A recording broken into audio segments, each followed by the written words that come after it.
Audio Jungle.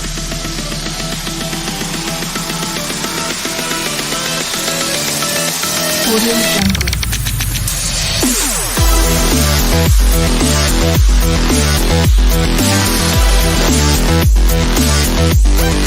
Audio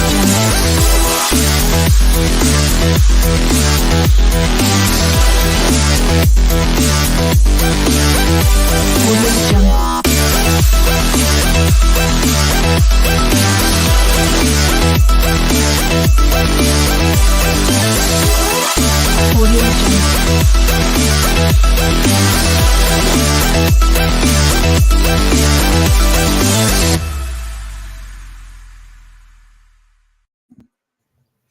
Good evening, sports fans around this big, beautiful blue marble we call Earth, in whatever city you live in.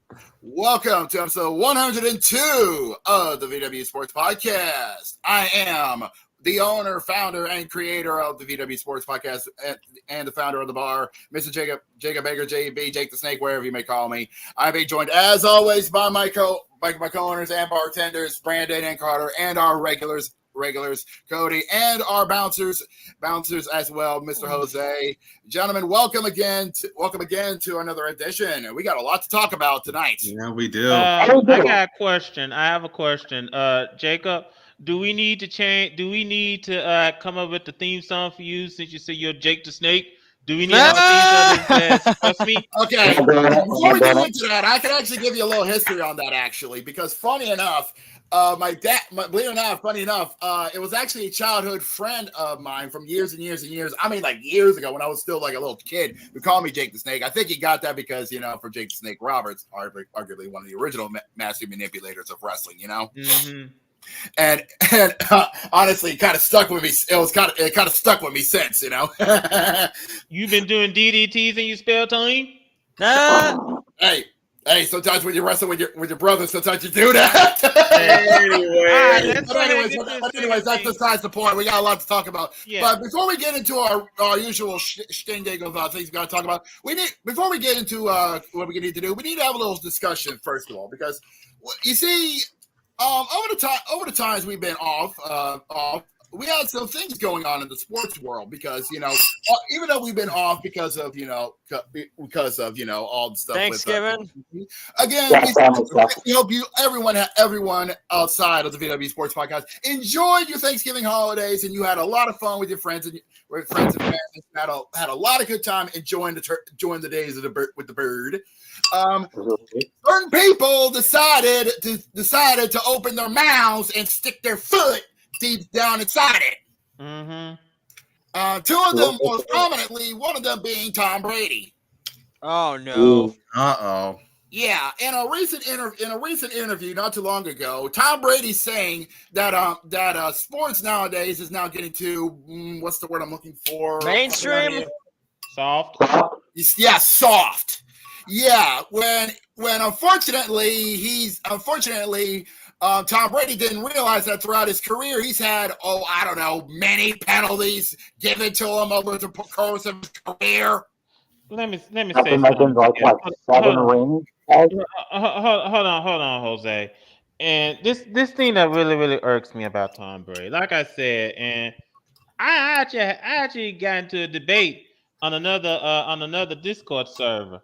Who apparently is a huge Tom Brady fan. And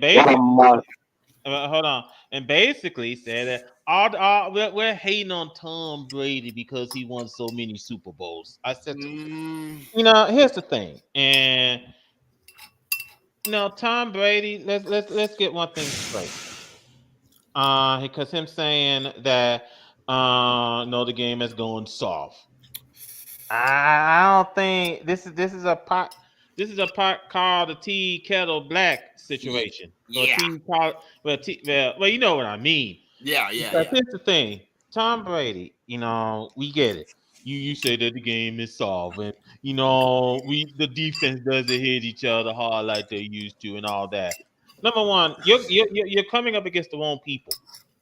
You're arguing against the wrong people because if you really, really, really want to start that argument, look no further than the NFLPA because Oh. they're the ones. Let me explain. They're the ones who, when they made the collective bargaining agreement, the CBA, Yep. one of the things which they said, which they cut down on, was off-season workout, off-season training. They cut down on that. Yep. And because they cut down on that, people don't get to work out like they used to. So for Tom Brady to come up and argue against the NFL is a serious head scratcher to me. Yeah. And also him saying that the game has gone soft. Defenses can still play defense, It's Yeah. not like as if we're playing flag football out there. Or Defenses- two-handed touch. yeah. The defenses can still play football. The thing is that since you don't want, the NFL to get sued for a concussion again. Or worse, or have a DeMar Hamlin situation. Mhm. Oh, What the NFL is doing is cracking down on these helmet to helmet Injuries. That's the thing. Injuries. And yeah. Personal foul, take the helmet to helmet contact. yeah, and that's the thing that's frustrating about Tom Brady.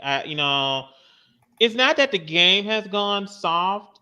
It's called evolving. You either adapt to it or perish. Yeah, and that's the thing in which I'm really, really hoping that Tom Brady will get the message about. Yeah, but hopefully he will, and because we all know he's an intelligent man.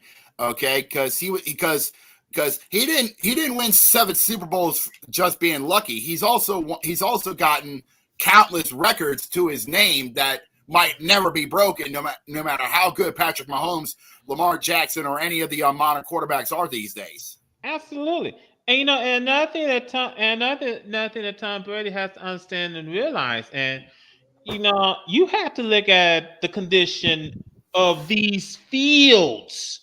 Yeah, the game has gone soft because again, the fields is not as what it was when you started playing back at the turn of the new millennium.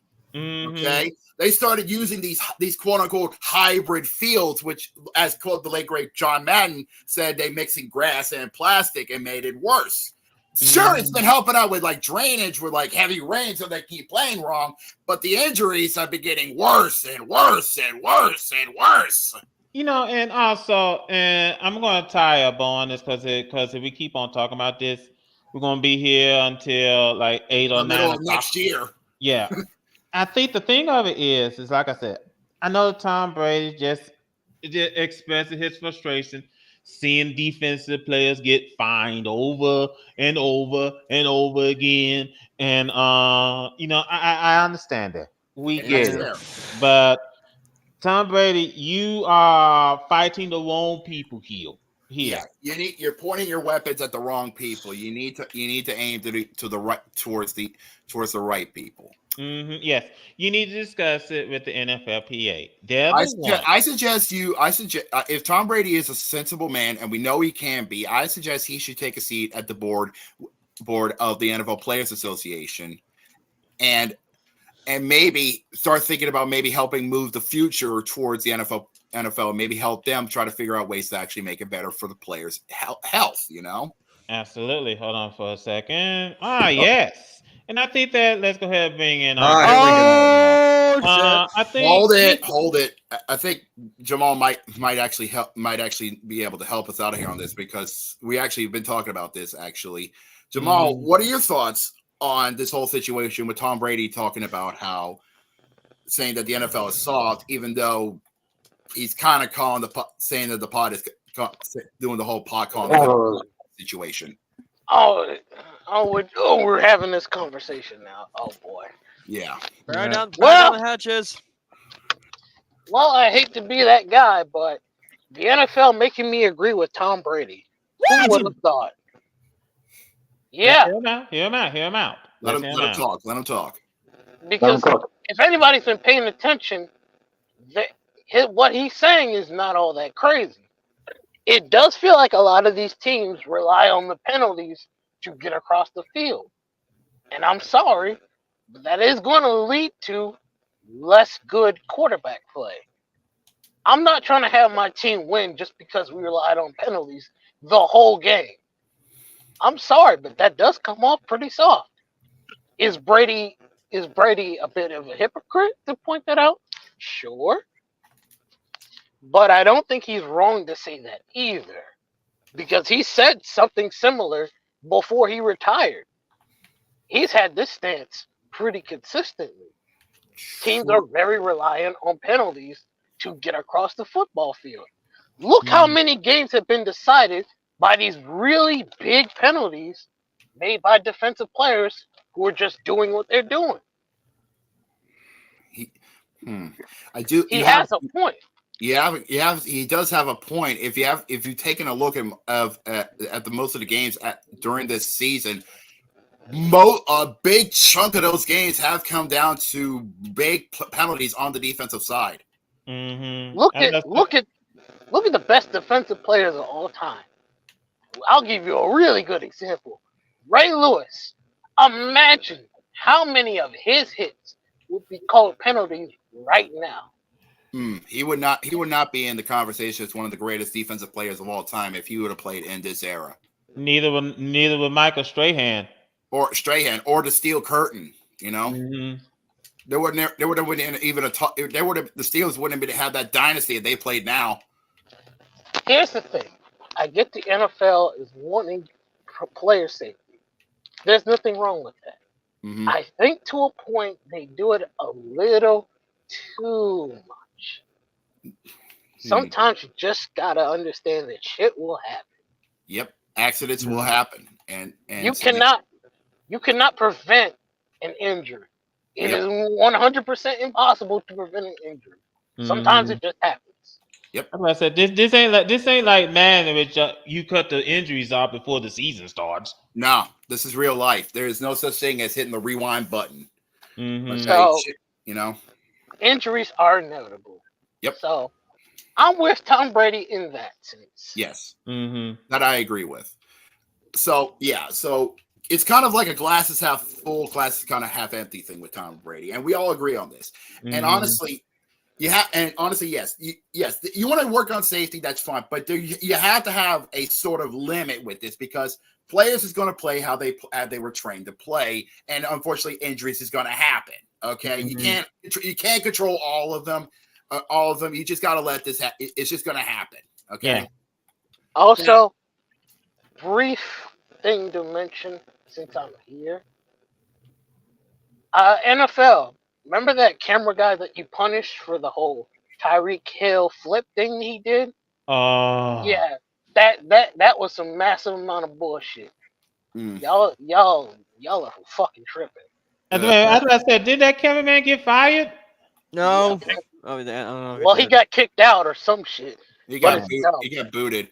And yeah, once again, Fun League rears its ugly head. Now, hold on. Now, speaking of the No Fun League, we're staying here for a little bit because we got to talk about Cody's Conies, and in particular, the guy who can't keep his mouth shut, Jim Irsay. Yeah. Now, Jim Irsay said something while we was out, and he said he was arrested. Remember the time which he got arrested? And, yes, I remember that. And because he was driving by intoxicated or driving under the influence. Yeah, you got a DWI because DUI. Yeah, DUI. Yeah, you're a DUI. And he said I was arrested because I was a white billionaire. And bullshit. How may he not just say that? Oh my fucking god! No, why? He did. Yeah. Irsay, ladies and gentlemen. I'm not even going to waste people's time with this conversation. Yeah, I'm not even wasting oxygen. I'm just gonna sum this up in 3 sentences. Jim Irsay, you're a fucking idiot. That's a good That's one of them. I'll give Cody credit. That's one of them. The other one would be, why are we even doing this? Do I really feel like having another dialogue on the racial issues that are existent in this country. No, Yeah, I don't feel like it. I feel like- I'm done. yeah. I don't think that's It's like necessary. politics. That's the weird, ugly heads in here. Jose's mic out here sounding like Kevin Durant's chances of winning an NBA title. Oh! Yeah, but yeah, I agree with Jamal. Honestly, getting on this topic is like beating a dead horse. It's just getting non-existent. Let's just go ahead and move on. Now let's get to our daily menu here. Let's start off with what's been going on in college football. But first, I do believe we need to go to the student section for the final time of the regular season.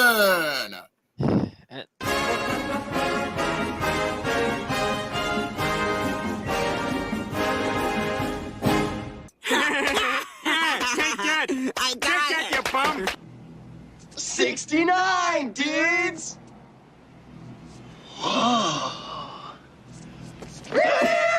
Surprise.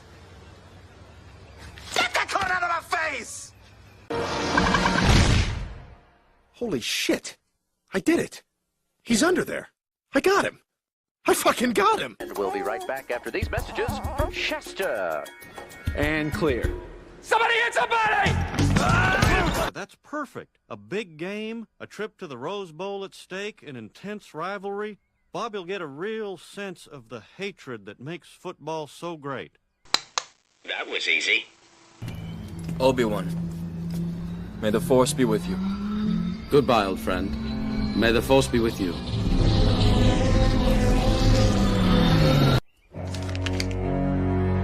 Kids, won't you step outside for a second?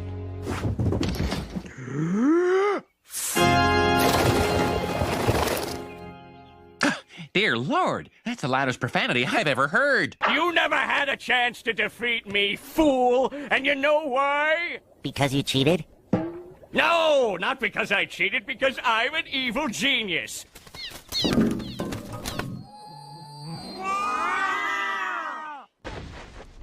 Wow. Damn. He's killed though. How? How? How? I don't know. Try it.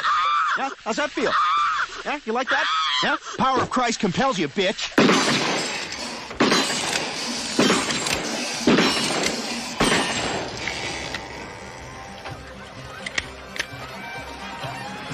Hey, just tell me one thing. Where did you learn to shoot like that? 7-Eleven.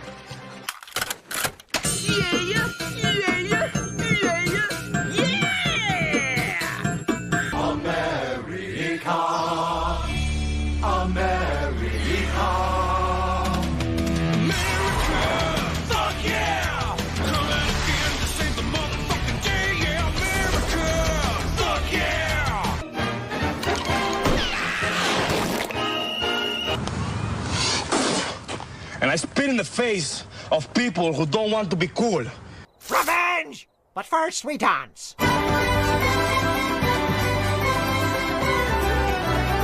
Go, dogs.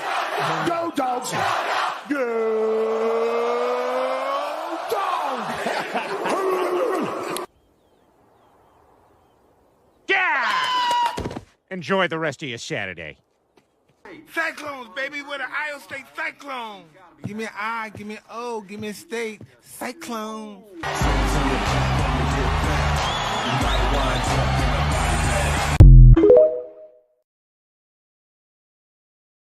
Very beautiful stuff from Steve Stradamus. Once again, go check him out over on TikTok. Much love there. And what a way to end the regular season in college football, as always, with rivalry week. And man, there was a lot of heated rivalry games, to say the least. Absolutely. And I tell you what, the best is yet to come, because we got championship week, ladies and gentlemen. And that means it's conference championship week. And we got a lot of big time heated matchups, to say the least. A lot of them with playoff implications. Hold on, Jacob. Speaking of the playoffs, last night we saw another round of the unveiling of the rankings. Yes, we saw the unveilings of the rankings. Georgia stays on top at number 1. Big shot, no shocker here. Michigan, after pulling off the upset with Jim Harbaugh against the Ohio State Buckeyes at the horseshoe, takes the number 2 slot. Unfortunately, Ohio State drops to number 6 in the rankings. They are out of the chance for a shot at the playoffs. Man, I tell you what, because there's still a possibility they could get in. But another video that Cody sent me, Kurt Herbstreit participated in an interview, and he said there might be a possible of a NCAA doomsday scenario. This is the ultimate doomsday scenario. If Alabama wins and Michigan wins, and Oregon or Washington wins, and Florida State wins, and Texas wins, and all those things are not like pie in the sky like that. Those things are probably pretty practical. Everything else I just said. Yeah. What the hell do you do? Michigan is a lock. Pac-12 is a lock. Pac-12 should be. If Oregon wins, they're sitting there with 1 loss. Yeah, but you're right. So Pac-12 may be a question mark. Florida State, I would assume, would be a lock. You would think Florida State would be a lock. So then we've got 2 spots. And you got Texas, who beat Alabama, sitting there as Big 12 champs. And Alabama just beat Georgia. Mm-hmm. It's a problem. It's really hard not to put Texas in. Yeah, does Texas's win over Alabama get better because Alabama then beat Georgia? Yeah, I would think. I mean, you could make the argument it was the best win of the season. Yeah, right there is what you call the ultimate doomsday scenario, because here, as you stated, as we take a look at the latest college football playoff committee rankings, as I stated, Georgia still stays atop of the rankings at number 1, Michigan number 2. The Huskies of Washington now take the number 3 slot in the rankings, while Florida State takes number 4. Oregon takes number 5, and Ohio State takes number 6 on the outside looking in. Texas is number 7. Alabama is number 8 in the nation. Missouri is number 9, and Penn State is number 10 in the top 10. Now, here's the thing, because now we all know that Jose loves some chaos. I tell you what, he's our resident anarchist, and he would love nothing. And I'm betting right now, I'll play on this. He would love nothing more than to see this Saturday night at Mercedes-Benz Stadium in Atlanta, Georgia, to see Alabama shock the world and drop the nuke on Georgia, ruining their chance to go back to repeat once again as national champions and take another SEC title and just really just implode the college football playoffs. Yeah, okay, somebody get Jose a better mic. Damn. Yeah, Jose. Ladies and gentlemen, please donate to the Jose Blanco gets a better microphone fund. Oh, fuck off, Cody. Shut up, man. Your mic is not as better as Jose's, but it's not as good. But anyways, yeah, think about as I was about to say. Go ahead. Because this is a really a nightmare scenario. The NCAA.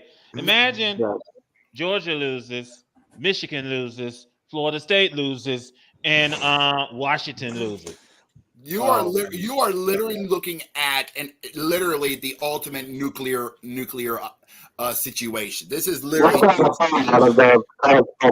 That's what we're seeing. Like, what do you do? All your potentials are out. They get their big loss. Okay. Mm-hmm. Texas. If Texas gets their dub, they got a chance. They got a chance to get in. Alabama gets a win. Texas might actually have a chance to get a lock in for a big slip to take the number 1 spot, because they beat Alabama, so they got a big. And if Alabama beats Georgia, they got a case to get the number 1 spot. Absolutely. I was on my mic line. Is that good? Okay, it's getting much more clear. Yeah, and I think that another thing to consider, absolutely, is there a possibility that an SEC champion might not play in the playoffs? I doubt it, because if Alabama wins, chances are they're going to get in. They're going to if they sneak their way in, it's going to be one of the biggest talks in the sports world to date since the creation of the college football playoffs back in 8 years ago. Go ahead, Brandon. No, 9 years ago. My apologies. 9 years ago. We're about to hit a gonna decade with this thing. Yeah, go ahead, I was gonna Brandon. say, you better be careful because Texas, they're playing against Oklahoma State. Yeah, and the Big 12 championship. By the way, we can actually officially say this. This Saturday, when the Big 12 championship starts, I do believe in Arlington, if I remember correctly. Yeah, it's actually going to be sponsored. Believe it, get this. It's actually got a sponsor now. They actually got a new title sponsor. The Big 12 championship is actually now going to be sponsored by, get this, World Wrestling Entertainment. The WWE. Yeah, ever since WWE got merged with TKO, sponsorships, companies have been coming out the wazoo, wanting to get them chance to get their sponsors, and now they actually got one of them, and that is they're going to be now the title sponsor for the Big 12 championship game starting this Saturday night in Arlington at AT&T Stadium. Well, it says new over here. I gotta ask this. I really have to ask this. Does Nick Saban think he has the confidence in his team to take down the reigning national champions? Because here's the thing: if you look at Saban's record for just look at the time that he started before he started going downhill, it's been good, but then it's kind of been sucky. So, do you think that they might have a shot to beat Georgia? I'm gonna say no. Well, here's the thing. Nick Saban is a hell of a coach. I am not disagreeing on that. He's a Hall of Fame coach, bar none. The only problem I see with this Alabama team is the other members of the coaching staff, because so far this season they have been having trouble with consistency. Yeah, okay? I was about to bring that up, because that's been Alabama's main issue. Yeah, most of their wins have been sloppy. Okay, they have not been the dominant Alabama Crimson Tide that we have known and feared. Yeah. Okay.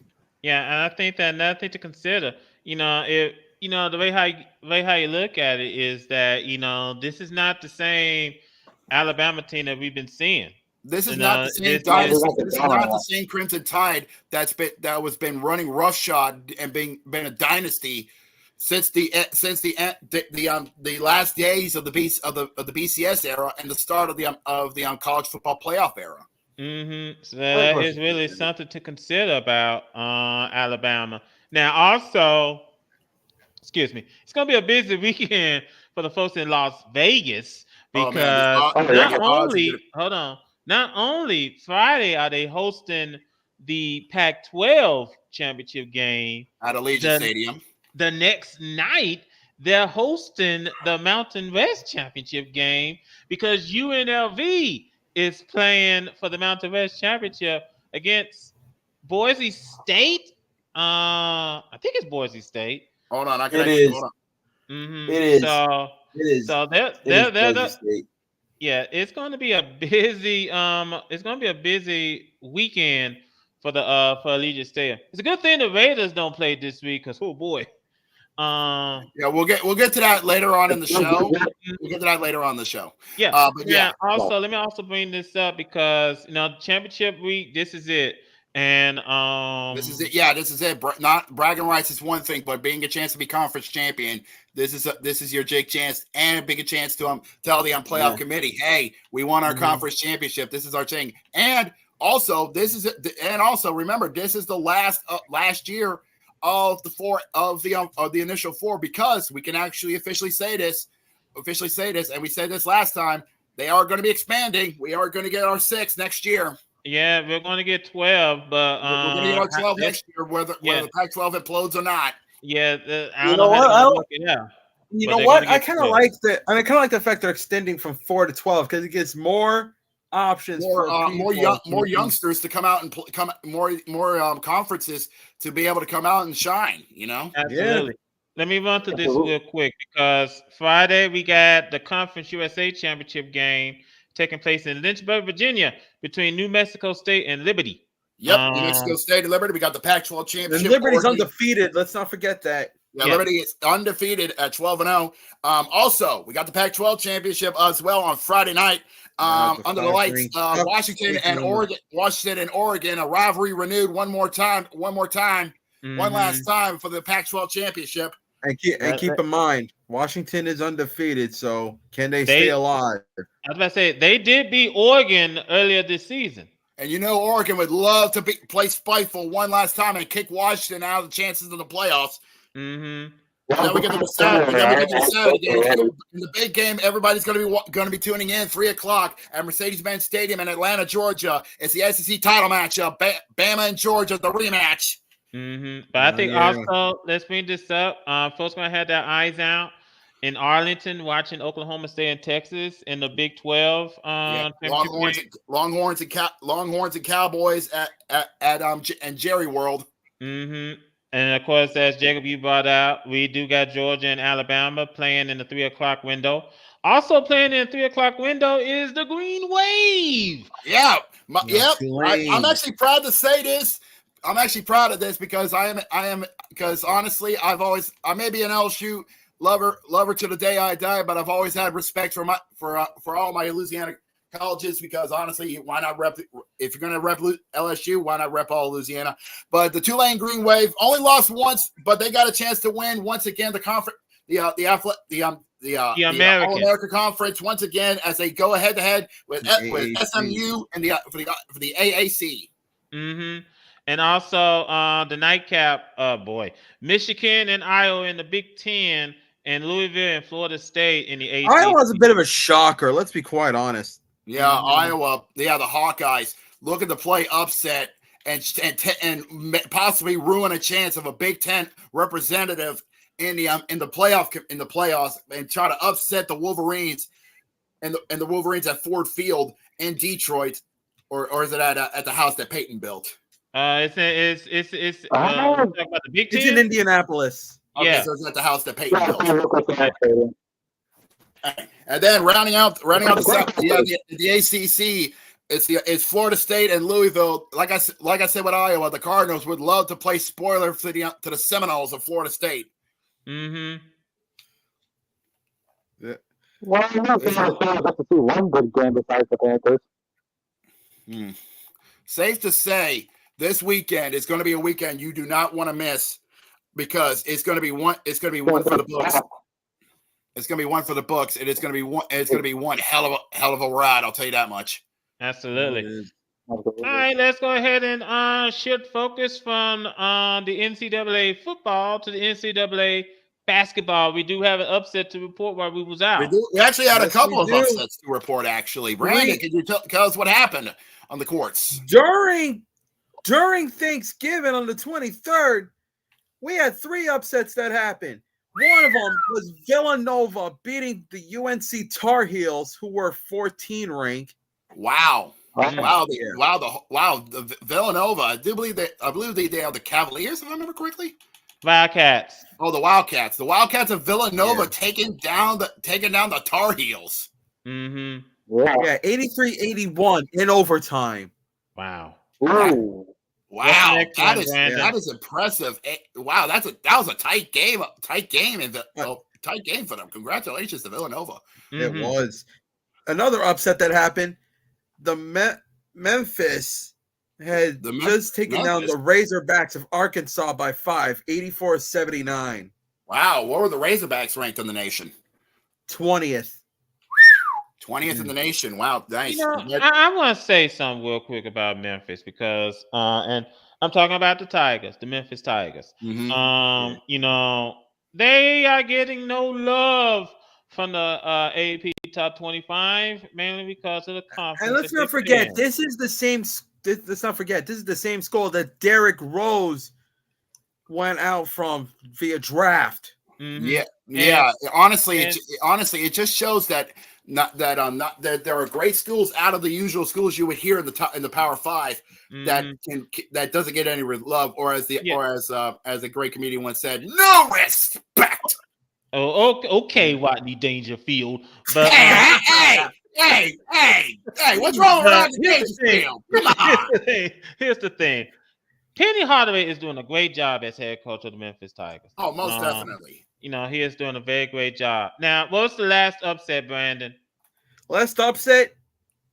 It's on the 8th ranked Creighton. Oh, wow, a top 10er goes down. by 21 points. Damn! They got smacked. Man, against Colorado State. Wow, the Rams of Colorado State took it to the Blue Jays of Creighton. Mm-hmm. Yeah, 69-48 was the final. Man, damn, nice. Creighton did not have a good Wow. night on the courts. Wow. I mean, here's the thing. We're heading into December because we are heading into December, and already we're seeing more than our fair share upset. And there's more upsets that happened. We haven't even hit during last we haven't even weekend, hit and it's madness. on the We haven't even 24th. hit madness time yet. No kidding. There's still more madness to report, and it's on that was on Friday, the 24th. All right. The following day. The 17th ranked Alabama Crimson Tide lost to the Buckeyes of Ohio State 92-81. Look, Alabama is good on some things, but unfortunately, basketball has not been one of their strong suits. To be fair, the basketball team is getting a little bit better. True, they have been improving. Same with my LSU Tigers. LSU Tigers, you know. Go ahead, Brandon. And the other upset on that day was on the Trojans of USC. Whoa! Close game, but they lost by 2 against the Oklahoma Sooners. Ooh, Boomer Sooner, down goes the Trojans. Ooh, that has to be a kick in the gut to lose by 2. What's the score? It was 72-70. Wow. Again, when you lose by 2, that hurt. That's a wind blower. That's a wind taker. That's like a kick. It was. And there's also an upset yesterday. Oh. It was Mississippi State, the 21st ranked, lost by 8 against the Georgia Tech Yellow Jackets. Yeah, but the Yellow Jackets of Georgia Tech. Oh, and that's just not the only other upset as well. Another 8th ranked got knocked out as well. The Canes of Miami lost to 12th ranked Kentucky 95-73. This is on the women's? No, this is on the men's side. Oh shit! Yeah. Yeah, Also beat the Crimson Tide 85-77. Yeah, that was just yesterday. We got some games coming up going on as we speak today. We only have one today. The Wildcats of Villanova playing St. Joseph's right as we speak right now over on FS1. Actually, there's 6 on my end. Yeah. Okay. And you just mentioned one of them. They're all coming up. But one's playing as we speak. Villanova and St. Joseph's. They're early in the first half. So they're just getting started. 7-3 St. Joseph's so far. 7-6, Jacob. 7-6. Okay, 7-6 so far in the first half. We do have some games coming up. Yeah, we got a game coming up in about a little under half an hour. Tip off in under half an hour. Buffalo heading over to James Madison University, 22nd ranked in the nation. James Madison, and still undefeated, by the way. Let me say something real quick because James Madison, we didn't speak much about their football team during the during our college football portion. That school is trying to become a Southern athletic powerhouse. Football team. Speaking of an athletic powerhouse, Colorado State, who's also undefeated, that are now the 20th ranked, facing against their cross-city rival of the Colorado Buffaloes. Oh God! Battle of Mile High. Battle of Mile High coming up later on tonight. That's at 9:00. Come up at 9:00 over on CBS. Also coming up at 6:15 over in Tar Heel Country, 17th ranked North Carolina playing host to 10th ranked the Volunteers of Tennessee. That's gonna be a very bloodbath type of game, and it's gonna be a good one. Yeah, wait, because this is a part of the ACC SEC challenge. Yes, it is. A tradition that goes back a very long time. The classic ACC SEC challenge. It is a very classic thing in college basketball, and it's what I love to see. Speaking of that, we got another one of the ACC SEC challenge. Yes, Texas A&M and Virginia. Razorbacks playing host to the 7th ranked Duke Blue Devils. And Arkansas is looking to get some payback after getting upset, and they would love to stick it to Duke and take them out of the top 10. Yeah, and another one that's going to be good. It's the 14-ranked Texas A&M Aggies taking on Virginia. The Cavaliers and the Aggies hooking it up over in Virginia, over in Appalachia country. Mm-hmm. Yeah. So that's a lot of action tonight, and we hope that's just on the men's side. We haven't even had a chance to talk about the women's side of the equation. Mm-hmm. Because the women's side is a different story. We already got a game going on as we speak on the women's side. In fact, it's deep into the fourth quarter. The Lady Vols hanging on to barely a lead over the Lady Irish. Cody, you might want to listen to this one. The Lady Irish are catching up on the Lady Volunteers 60-61 with 4 minutes of change left in the ball game over on ESPN2 in Knoxville. Mm-hmm. And here's another thing to look at, which is also a good one. The Lady Gators taking on the Lady Yellow Jackets, and they're up by 7. Wow! In the fourth quarter. Wow. We also got coming up. I got a final to report. Texas, number 10 team in the country, beat Oral Roberts 112-74. That's what we call it. That's what we call good old-fashioned ass kicking right there. That reminds me. Hold on. That reminds me, because this reminds me of something that's I think it was sometime. I know it was sometime which we was out, and this made me sick to my stomach. Mississippi Valley State, the Lady Delta Devils.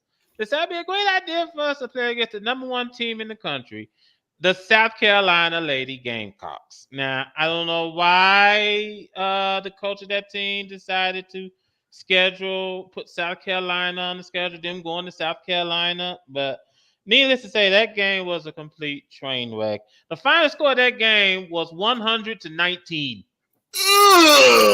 I mean, yeah. It's like I said, and we just talked about this, Carter. It's fine to see an HBCU school try to face off make against a name for themselves, but sometimes, as I said, there's a time and a place for it. But here's the thing: if you want to test yourself against a top team, I mean, hey, that's fine. Go ahead, do that. But there's a time and place. If you want to test yourself against a top-ranked team, go for it. We want to see that. We want to see you test yourself, but maybe start small and work your way up. Maybe a top 20 team, and then see if you can handle that. Then maybe work your way up to maybe like a top 15, and keep going until you face up against the top team in the nation. Don't go start at Everest and then start at Everest. No, I mean, don't start at Everest where you can't even get up a local hill. Oh man, well, I mean, like I said, so I just want to bring that up. Coming up tonight, we got Seton Hall in Princeton. Yep. That's coming up this evening. Now, battle. Yeah. Now the women, hold on. The women are also doing the ACC SEC challenge, because we got Vanderbilt, 2 undefeated teams going head to head. Vanderbilt and NC State.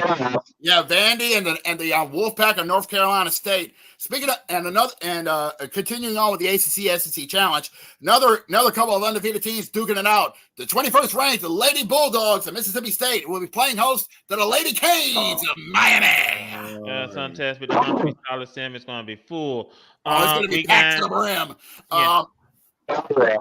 Rounding out tonight's ACC SEC festivities, the Lady Rebels of Mississippi, 19th in the nation, will be playing host to the Lady Cardinals of Louisville, 22nd in the nation.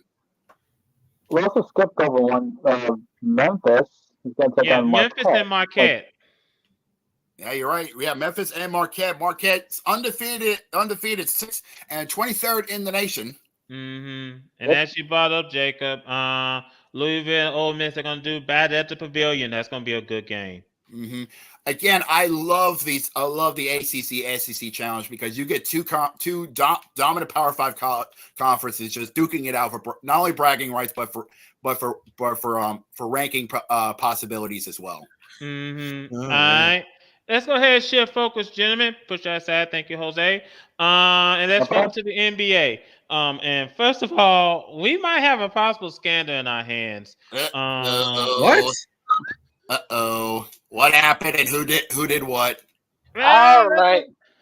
We got Josh Giddey.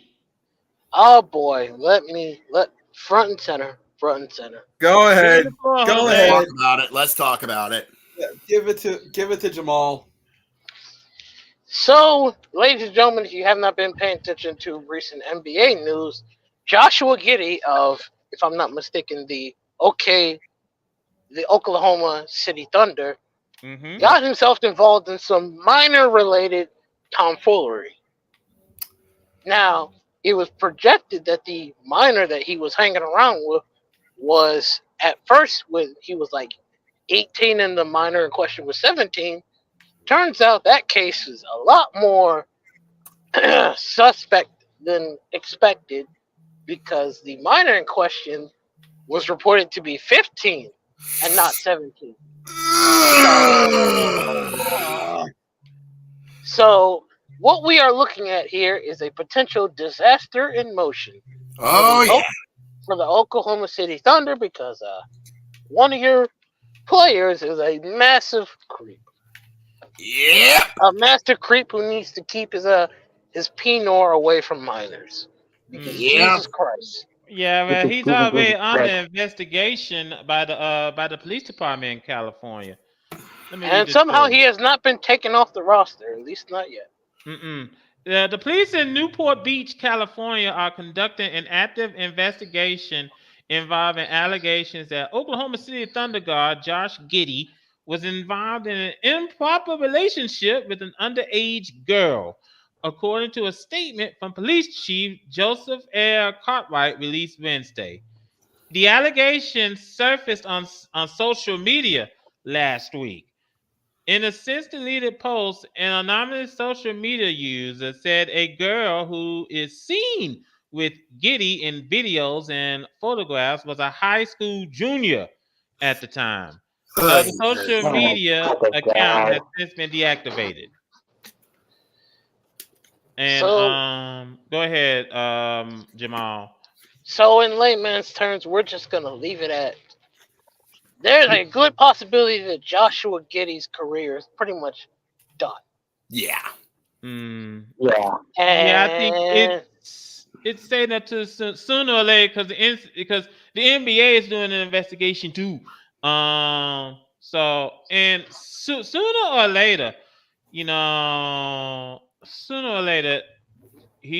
will be going to jail. I think. Most definitely. Because the fact of the matter is that, and I know some folks are saying that's an excuse, or using this as an excuse. Well, she's of legal age to consent in the state of Oklahoma.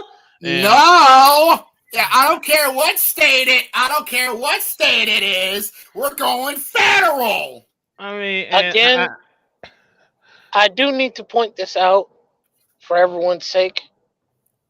The age of consent in the United States is 16. We might need to have that raised up to 18. And by I mean should have been raised up to 18 a long time ago so that no one can use legal loopholes to get around that subject. But, asking the United States to change the age of consent is like trying to get people to tip over a car. So, that's not happening. It's going to take a lot more than just one to do it. Now, also, before we head to the scores, I do have some news to report. Looks like as if Mark Cuban is about to get ready to sell the Dallas Mavericks. What? What? Holy shit! You're right. Because there's an agreement on the table for a casino mogul to buy the Mavericks from Mark Cuban. Yeah. I'm just reading this now from Jake Fisher. News of Mark Cuban selling a majority stake of the Dallas Mavericks took the NBA world by collective surprise last night. Last night, when longtime NBA reporter Mark Stein detailed on Substack that Cuban is moving forward with an agreement with the Las Vegas-based family of Miriam Adelson, reportedly to sell a $2 billion slice of the franchise pie. On Wednesday, the family, as well as Addison's son-in-law and Las Vegas Sandals Corporation president and COO Patrick Dumont released an official statement stating, and I quote, targeting a closing of the transactions by year end, subject to satisfaction of customary closing conditions and approval by NBA's Board of Governors. Mm-hmm. Good Lord. That's Now, not here's the the only. thing. That's not Go the only ahead. thing Mark Cuban has sold. He's dropped out of Shark Tank. Yeah, he's leaving Shark Tank within the next couple of years. So I suspect something's happening with him. Something big, a bombshell must have dropped on his table, and he is like, "Shit, I gotta fire sale this, man." Well, here's the thing. Or maybe he's trying to retire, and maybe he just wants to retire. I don't know what's going on. Well, let me bring this up because I'm reading this from ESPN. Wait, hold on. I'm just reading more of this article. I'm just reading this now more actually. Continuing on from the statement. In hindsight, maybe this development shouldn't have come as a shock. Cuban's interest in pairing with the Sands Corporation, that is the Sands Casino Resort in Las Vegas, has been public since last December when he told the Dallas Morning News of a goal to partner with the Nevada company and build a new stadium to replace the Mavericks' aging American Airlines Center. Well, to be fair, that arena has been there for over 20 years. When we built, and he said, and I quote, when we build a new arena, it'll be in the middle of a resort and casino. Mm-hmm. Cuban said then that's the mission, end quote. Further, Cuban, who purchased the Mavericks back in 2000 for then $285 million, has spoken openly during internal Dallas meetings that the team's ongoing efforts to legalize sports gambling in Texas. League sources told Yahoo Sports in order to bring such a vision such a vision with Las Vegas Sands to reality. So here's the thing, and I think the main thing to consider, because I know Mark Cuban is lobbying hard for the Texas politicians to allow legalize sports gambling. Because if they do that, that's going to be a major windfall going right straight into his pocket. Yeah, I'm just going to throw it out there. Help him negotiate with him selling that $2 billion share. Slice to the Sands company. Now I'm just throwing this out there because I saw this on the site formerly known as Twitter this morning. I'm still calling it Twitter, but what I saw on Twitter this morning is that someone is throwing out a theory that Mark Cuban might be getting ready to run for president. That is some bullshit. Well, honestly, to be fair, you know what? I'm not even going to go into politics. No, we're not. I'm just throwing it out there. But Mark Cuban. Yeah, it's a theory, but it's just a theory. Let's just leave it at that. Yes. Nothing, obviously. But getting back to this idea, honestly, if the deal does go through, and somehow they decide to end this whole thing about making the future former site of the American Airlines Center going to be like a resort that can house an NBA court. Yeah, but I was about to say we seem to forget one team in the midst of all this. The Stars. That's right. Look at the take the American Airlines arena. But here's the thing as well. This could work because if they can build around it and make sure it matches not only the dimensions of the NBA but the NHL as well, this could work because you're getting a triple threat. Not only you're getting yourself a lavish hotel, but a beautiful casino, but you're also getting a spot and also entertainment center as well because not only you're going to get amazing NBA with the Dallas Mavericks, good NHL hockey with the Dallas Stars, but you can also have really good spot for like wrestling, for like Monday Night Raw, Friday Night SmackDown, AEW if they ever want to go back to Dallas, Impact or when they become TNA next year, TNA, and many other spots as well. Well, I was about to say, Jacob, I was reading this article. It doesn't say anything about the Stars. All they talk about was a new arena for the Mavericks. But here's the thing: does Cuban also own the Stars as well? No. Well, There's then a that breaking entire news on conversation that the- you just had is completely not to the point. Shit. Exactly. That's oof. And There how goes about there goes my logic. getting done? Watch this. Logic. All right. There it goes. All right. But maybe the owners of the Dallas Stars could make a deal with Mark Cuban and potentially some other owners of the Mavericks, and they could like share that same place. Well, let me see to them here. now. Tom Glawadi is the owner of the Stars. So If I'm Tom Garrotti, I should be start sweating because he needs to start thinking, okay, oh crap, if Cuba's going to demolish American Airlines Center, I need to start thinking about start negotiating with him fast. Mm-hmm. Or what they could be doing, and we're gonna go ahead and move on from this because we do got some scores to talk about. But what they could be doing is just leave the American Airlines Center alone, and they just be at their own arena and let the Stars have American Airlines Center. I know. Let me say this real quick. I know it doesn't make that much sense having two arenas in one town, but that. Well, look at California. Look, California got like 3, I think, or 4.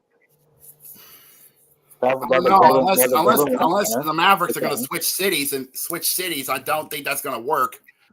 That's something to consider. Let's go ahead and go through some scores because we know these games haven't started yet. But Spider-Man, I know 2 of them that get ready to start at the top of the hour. We got the Lakers and the Pistons. It is going to be at the Pizza Box. Yep. And I want to say something real quick. Before the season got started, I mentioned that the Lakers. I thought the Lakers probably might be the dark horse to make the NBA Finals. Then a couple of nights ago, I saw that the 76ers beat the living daylights out of the Lakers, 138-94, and I said to myself, "Well, that's one guess that can go ahead and be flushed down the toilet, along with everything else." But that was just ugly. Yeah, and I just said to myself, "What's going on with the Lakers?" I mean, there is some good news for the Lakers. They still have that stupid in-season tournament. Yeah, and as a matter of fact, I think they're playing in the quarterfinals next week. That's next. They're playing next Tuesday against Phoenix. Mm-hmm. So that's really something to look at. But yeah, I just don't care about that tournament whatsoever. Yeah, same here. Sorry. We also got the Wizards and the Magic. They're gonna be doing battle. Man, the Wizards, like I said, they hit a brick wall. They're 3-14. Yeah, but the Magic, they are just they have found some beauty. What the hell is happening over there in Orlando? They found some lighter fluid and hit that bonfire. Yeah. They must be doing. The Magic. Okay, that's fucked up. I'm sorry. Yeah. I think that Orlando, I don't know what's going on with the Magic. They must have saw that Space Jam movie and wanted to purchase that same water that Michael Jordan had for the Looney Tunes All-Stars. Hey, another man with taste. Thank you. But I'll just throw it out there. Also, we got. I think it all goes.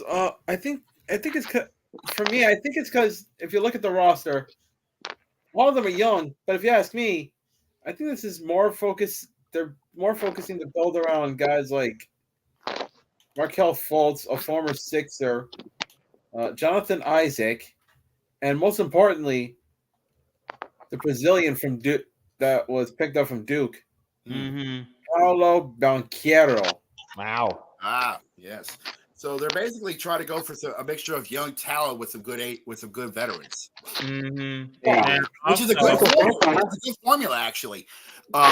Continuing on, coming up at 6:30 over at the ACC, the 11-6 Suns will be playing against the 8-10 Raptors. This is going to be a big issue. Because if you look at the Raptors roster, they're kind of undersized to a degree compared to. It's kind of just a mishmash. Mm-hmm. Yeah. Coming up at 8, Jacob, your New Orleans Pelicans will be taking on the 76ers. Now, here's the thing. Oh God, I'm Pelicans- sweating. I know that your Pelicans are looking at that 76 Lakers game like, we're facing them this week. The fuck are we doing? Yeah, what are we doing? Why are we doing this? What are you trying to prove here? What are you trying to prove to me here, man? Who's playing the 76ers? Because I still Pelicans. The Pelicans. I don't even know why this is a conversation. When is the last time the Pelicans have actually been really relevant? Right now they're at 500. Yeah, you're at 500. You're at 500. Congratulations. I think the last time the Pelicans were relevant was when Chris Paul was on the team. Ow! But it's true. That says a lot. But it's true. Now, also, speaking of the island of relevancy, the Jazz are hanging on there by the edge. The Grizzlies are just gone. We got the Jazz and the Grizzlies at. I never thought I'd say this, but anybody want to roll out the tanks? Here's the To thing. be fair, this you got to keep in mind. This is without John Morant. Yeah. Oh God. That's a good thing. That's a good thing, at least. I don't care. Well, here's the thing, and I think the frustrating thing about the Grizzlies is this: well, they got 12 games left. Is it 12 or 13? It's 13. There are 9 games left. Yeah, because he's suspended for 25 games, so he got 9 games left to go. This is obviously number 17. Yeah, and I think that the frustrating thing about Memphis is easy, and it tells us that John Morant was the only good player on this team, because normally someone else would step up by now. Where are you, Derrick Rose? Someone needs to step up here, because the Grizzlies can't keep on going like this and still expect. They're basically they spun the tires so much they're actually hitting nothing but rims. Yeah, they can't just keep on struggling like this and then still expect themselves to make the playoff. That's not happening. Now going to the primetime games. The reigning defending NBA champion Denver Nuggets will be playing host to the Houston Rockets over at the Ball Arena. Let's hope the Nikola Jokic doesn't get ejected again. Yeah. The left side of the Rockets. Yeah. And then in the main event slot, another Cali battle going to take place in Sacramento at the Golden One Center. The Kings playing host to LA's bitch, the Clippers, and I ain't talking Lakers. Well, here's the thing. Am I wrong? What's the Clippers record? They're 7-9. Oh, wow. James Harden has finally started winning y'all games. And I thought y'all were trash. You're still the Lakers bitch. What do you think I called them, LA's bitch? You will forever continue to be LA's bitch until you actually do something of substantial worth. Thank you. The fact that y'all are 7-9 with James Harden is still saying a whole lot about how y'all as a franchise are extremely mid. Yeah. And you have a guy who shows up in the playoffs, doesn't do anything, he just kind of plays safe, but he doesn't show off, and then by the time he's really ready to show off, nope, y'all already gone. Do something. You need to do something. You need to make James Harden worth the trouble. Because if he's not worth the trouble, then I will continue to repeat what I've always said. He is extremely, extremely a little overrated. Yeah. Enough said. Man. I said this before and I'll say it again. Someone get Kawhi Leonard out of there. Someone get him out of there. I don't think that's going to happen anytime soon. Let's before we head off to today. The Bulls are off today. They might be playing tomorrow. But anyways, hold on. I think that Brandon wants to say something real quick. Go ahead. I was gonna say before we head to another topic, we got breaking news. Oh, the New York Mets had signed up their their rival, the Subway rival, Luis Severino, 1 year, 13 mil. Wow. Oh, they actually went through it. Luis Yeah. Severino is going to Brooklyn. I mean Queens.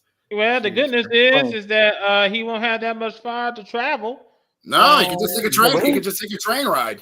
Yeah, just take the just take the. Another thing to bring up: the American National League relievers of the year.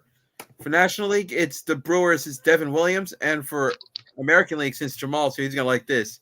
The reliever of the year for the American League is from the Baltimore Orioles, Felix Bautista. Wow, but wow, a man named Bautista and then the MLB that actually was good. Now, since Brandon was brought up about baseball, that's what I want to head to next, and I got a rant right here. Here's the thing, and give me the spotlight, Jose, please, because here's the thing that's frustrating to me. As you know, the MLB owners have decided to give their blessing to the Oakland A's to move to Las Vegas. I don't know when it's going to happen because, well, number one, they don't have a stadium. Yeah, it's going to take like 4 or 5 years to build a brand new stadium in Las Vegas. Because the only stadium they had was Cashman's Field, and unfortunately, that stadium's gone. And I doubt they're going to play at the home of their minor league team, the Aces. Mm-hmm. They're Aviators. The Aviators. Yeah, you're right. The Aviators. Now, also, let me bring hold on, Jose. Because here's the thing, and I got a question at this point, and I know we've been pushing, we've done it ourselves. We've been pushing the narrative that this is Oakland's fault. This is Oakland's fault that the A's are leaving. Let's bring this up a little bit because I was seeing some video, and the focus should really be on the A's owner John Fisher. Because here's the thing, this guy didn't. I mean, basically, he complained that folks don't come out to his games. Would you want to come out and see a trash heap of a franchise play out there at a garbage of a stadium? I mean, and here's the thing. Nope. And they've been tanking over the past couple of seasons. And now, here we are, the MLB giving their blessings, saying we're going to go ahead and move this team without giving any thought to where this team is going to play after next season. Because the A's got one more year at O.co. At the Coliseum. At the Coliseum. One more year, and then that's it. I don't know what they're going to do after that. There have been talks about them playing in San Francisco after next season. Play a couple of games in San Francisco, which doesn't make any sense to me whatsoever. But, you know, these are owners we're talking about here. So the focus is really, I'm putting the blame more on John Fisher than the city of Oakland. I'm putting the blame on him because, number one, if you knew that the city of Oakland was this much short at paying a new stadium, how come you didn't say, I'll go ahead and pay a little bit more for it? Help front the bill. You want the city of Oakland to pay for the whole kit and caboodle. You want the city of Oakland to pay for the whole thing, lock, stock, and barrel. Rather than thinking, you know, I can go ahead and pitch in so that the city of Oakland doesn't have to pay that much. And it's just a major head scratcher to me. So John Fisher deserves more of the blame as to why the A's are leaving Oakland. And like I said, you can't build stadiums in a hurry. So where the A's going to go after next year? Nope.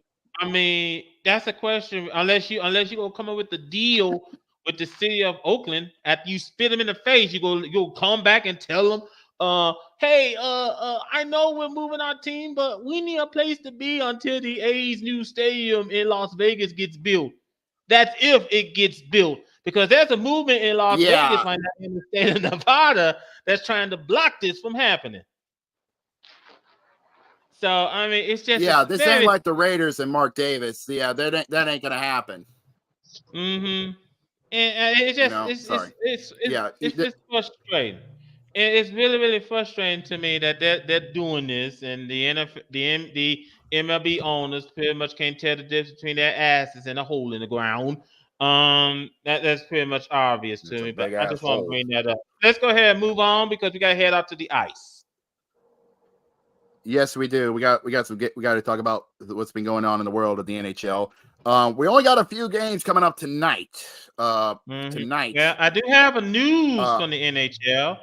Patrick Kane is now with the Detroit Red Wings. Yep. Patty Kane is now a Red Wing, part of a transaction deal, and I do believe he will be suiting up tonight. Believe it or not. Actually, because he was skating this morning.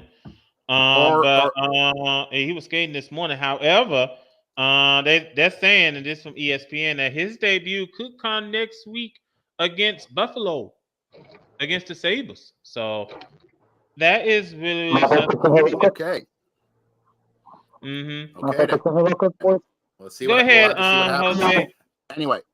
Everyone knows their favorite tank. Well, one of the two favorite tanks. The Chicago Blackhawks. Yeah, I was about to say, Jose, you probably might need to get your mic straightened out a little bit because we can barely hear you. Let me hold up this. Yeah, you go ahead, guys. I gotta go. I got something to call right now. All right, go ahead, So Jacob. We'll see you next week. Guys, still good night. All right, we'll see you next week, Jacob. Now, the Blackhawks terminated Carter's contract due to unacceptable conduct. My question is, for what? All right, now this story just came up out of the blue, and boy. Now here's the thing, and I know you're talking about the Corey Perry story, and what happened with the Corey Perry story? He was waived for unacceptable conduct. Chicago Blackhawks general manager Kyle Davidson said Tuesday the front office was told during the team trip last week about Corey Perry committing possible misconduct, which led to an internal investigation culminating with the organization cutting ties with the veteran winger. Davidson spoke with reporters for 10 minutes to address the team's decision to move on from Perry after the Blackhawks announced earlier in the day that they placed the 38-year-old on unconditional waivers for the purposes of terminating his contract. In their initial statement, the Blackhawks alleged Perry engaged in conduct they described as unacceptable, saying that it was in violation of both the terms of his contract and the team's internal policies that are intended to promote professional and safe work environments. They did not detail what allegedly happened. So that is a question within itself. I have no idea. That's the same thing which I'm puzzled about because no one has any idea what he did. No one has any clue whatsoever. Just that it happened. Let me go ahead and go through the scores real quick. As a matter of fact, this game just got started. The puck just dropped. We got the Canadiens and the Blue Jackets doing battle in Columbus. This game just got started. Nationwide Arena at the Garden. The New York Red Wings taking on the Detroit Red Wings. Fix your mic, Jose. Fix your mic. We do as you said, the Red Wings and the Rangers, they're doing battle. At Madison Square Garden. That game's coming up in about 16 minutes. You can catch it on and at 10:30 at the Crypto.com Arena. I know you like the Staples Center better. Yeah, as I was saying, the Kings are going to play host to the Washington Capitals. Mm-hmm. And that should be very interesting. All right. Now then, it's time for us to head out to the meat and potatoes of this show. So, Jose, would you please put the spotlight on me, please? Thank you. And let's go ahead. I only got one thing to say.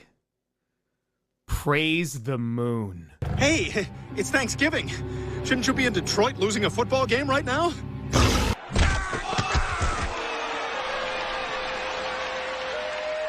Hot.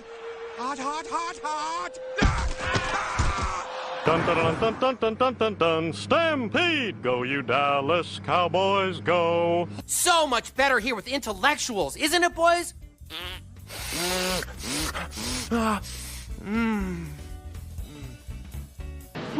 Boy. Oh boy, what? You're fucked. That was easy. God! Haven't they suffered enough? It's expected that the Steelers dominate on their way to... Why the hell are you fading to black? I was told the new guy would know how to cut video. Do us all a favor and put the game back up on the... No! Stop playing that goddamn music. I said I was done with that shit. There's no fucking drama surrounding this team. Playing it louder isn't going to do anything. Tonight, on Why Is This Still a Thing? Oh no! We suck again! I'm serious. I'm not gonna sit back and take this fucking shit. That was a close one! Fuck!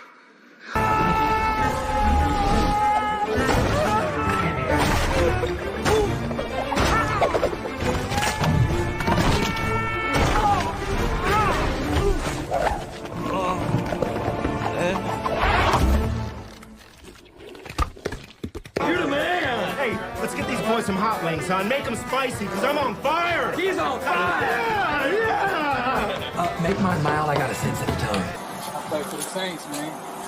And? Oh boy. Oh boy.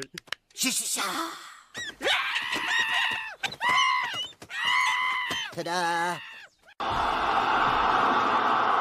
Rollins' kick is no good! Wide to the left! Just like Anyway, I started blasting. Bang! Bang! Well, I don't see so good, so I missed. Then they ran away. I ran after them. Okay. Bang! Try to shoot him in the back. But I don't run so good either. Anyway, you guys all think I'm a hero, and I'll accept that responsibility. Thank you. Fired. I beg your pardon? Fired. But I...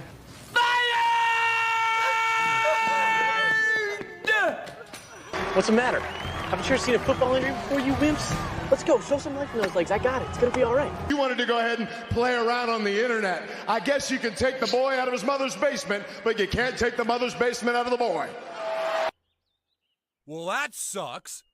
Oh, God. I'm coming down! There's a solid chance this car veers off the road and we still die a horrible, fiery football death, but at least we're going out with a smile on our face.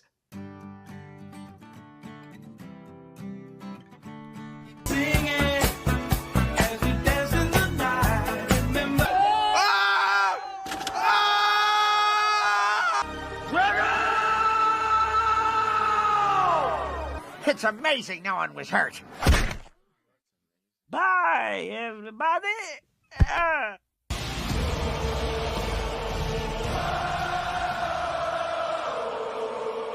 5, 4, 3, 1.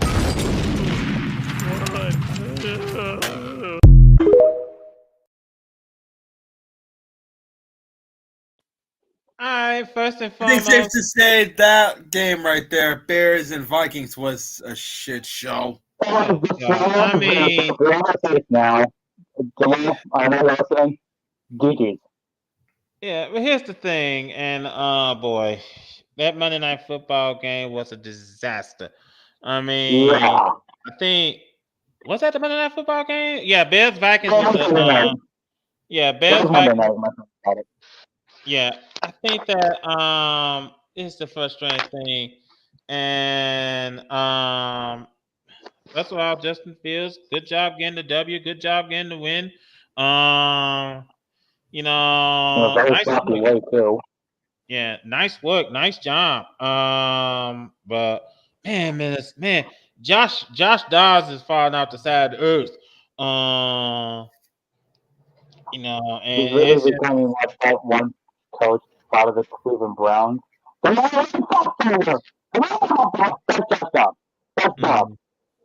Also, let me go ahead and bring this up. Also, where is it? Never mind. But the thing of which I want to bring up was that there it is. Frank Wright was called into the Panthers office and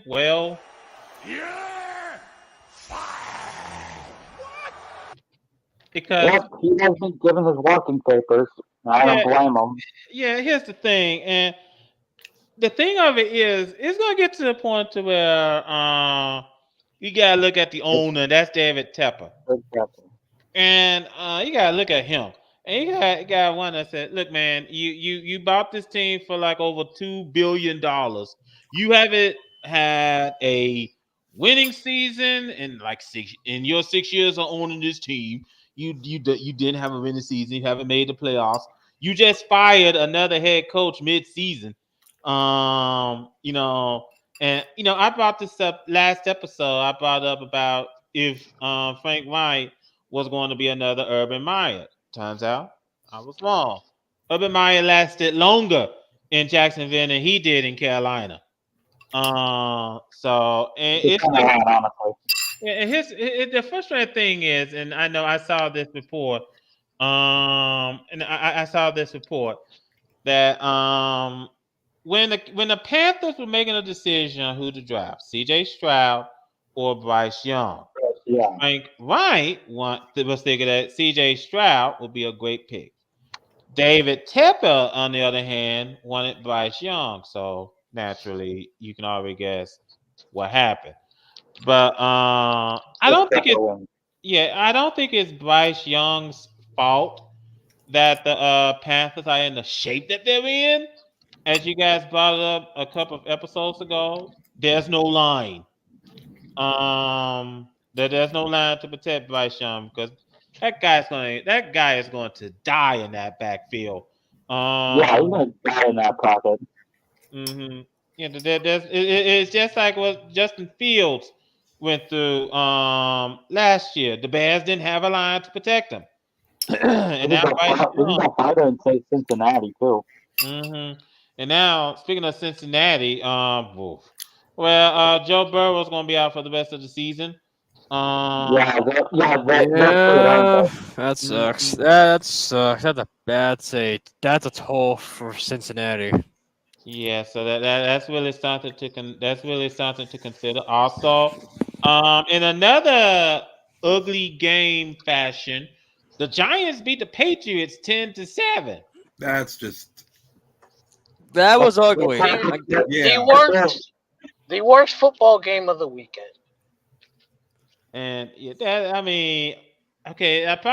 might be time for Bill Belichick to just hang up. Hang up the whatever freaking coat or sweatshirt he fucking wears and hang it up. Hoodie. Hang up the hoodie. Hang up your traditional hoodie. I think he's not hanging up the hoodie. No. I think we all know what we expect at this point. Belichick is going to another team. Yeah. That's a distinct possibility. That is a very distinct possibility because I'm pretty sure Bill Belichick didn't want to go out like this. Even if Bill Belichick wants to go to another team, because I don't think there's any good team that would want his services. Because to defend, the Dolphins have Mike McDaniel, and if you've seen how he played against the Jets Friday, I'm just saying. I can give you one team that would want Bill Belichick right now more than anything else. Let me guess. The fucking Chargers. Oh God. The way how I'm looking at Brandon Staley and the way how they played Sunday night against Baltimore. Did you hear the fans? They fucking chanted "Fire Staley." Yeah. All 10 of them. All 10s of them. But the thing of it is that's frustrating for me with Brandon Staley is that first of all, screw Screw Spanos. Yeah. Number one. Number two. Yep, touchdowns. Yeah, number two. Justin Herbert is really going. He's really well. He got his money during the off season. Unfortunately, boy, he's taking a beating out there. But it's not his fault. But he is also showing cases why he's not worth $52.5 million. He still has no playoff wins. He still has no MVP season. You've heard all this talk about how Herbert is one of the best QBs. Well, unfortunately, right now, he's not showing it. Because he had a dumb interception against Baltimore that he really shouldn't have had. They were playing mediocre that entire game. The only person on the Chargers offense that looked like they were there was Keenan Allen. Yeah. What a shocker. Now, I'm gonna go ahead and bring this up because Sunday, we saw the Colts and the Buccaneers. They did battle. A battle of who had to eat crow. Well, don't start, Cody. I'm warning you. I'm already salty. Wait. There's one more thing we need to talk about and mention.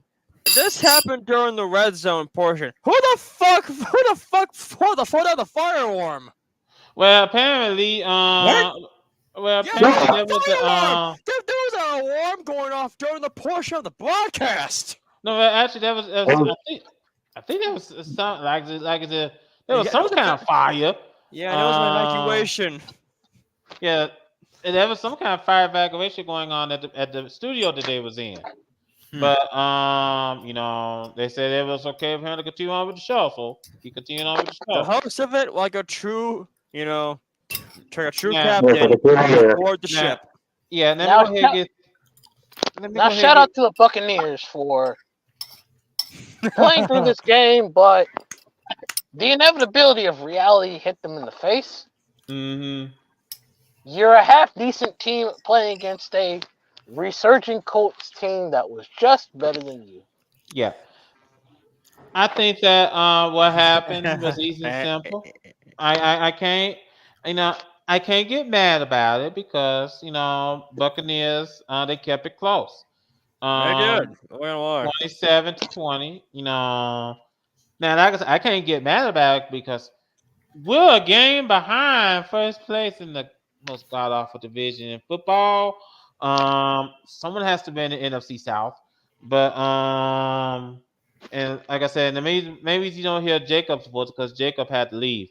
But Falcons beat the Saints Sunday, so we're a game behind. So I can't get mad. Now I'll be honest to tell you, I'm gonna be really pissed off if the Panthers beat the Buccaneers Sunday. I'm gonna be really pissed off. No, there is not a snowball's chance in hell that the Panthers. Yeah, I have to agree with Cody that you slowly win against the Panthers because if you're you're gonna be very strong.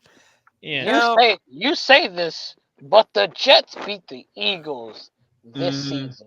Oh yeah, speaking of, hold on, Cody, because outside me and Jamal, you all seem to forget the one main rule in football: any given Sunday.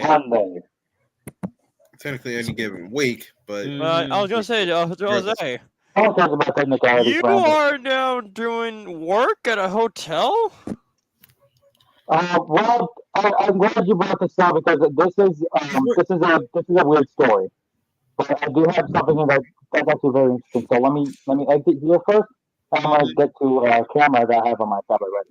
All right, now I think that another thing to consider from this week is Steelers won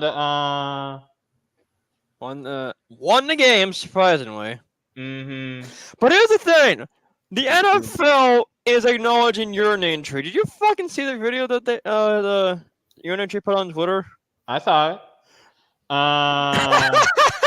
The NFL acknowledges the tree. Yeah, I saw it. 400 yards of offense for the Pittsburgh Steelers. Maybe this is actual proof of what they've been saying all along. Matt Canada is trash. Matt Canada, what's the problem? And